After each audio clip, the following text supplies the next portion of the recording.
মাকত বিয়া হ'ব গৈছে আপুনি সোমাই আহক বঢ়িয়া ছাৰ কি কৰিছে মই কোৱাখিনি কৰিছে নে হয় ছাৰ বঢ়িয়া পৰীক্ষা কেনে হৈছে ভাল হৈছে ছাৰ চাওঁ প্ৰশ্নখন চাওঁ এইখন ছাৰ প্ৰশ্ন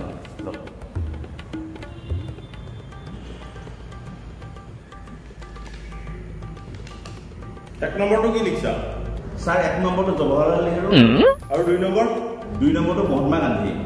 3 নম্বৰটো কি লিখছা ছাৰ 3 নম্বৰটো পাৰা নাই ছাৰ কি 3 নম্বৰটো পাৰা নাই আলেকজেণ্ডাৰ কোন আছিল নাজানা তই ছাৰ আলেকজেণ্ডাৰ কোন আছিল নাজানো ছাৰ পঢ়াত মন দিবি তই তোক দেখোন মই শিকিছিলোৱে ছাৰ ৰাহুল দীপাংকৰ অংকুৰ দেৱৰাজ কোনবা হয় নাজানো ছাৰ আপোনাৰ জীয়েৰলৈ অলপ মন দিব তেতিয়াহে সিহঁতক চিনি ল'ব কি কবি তই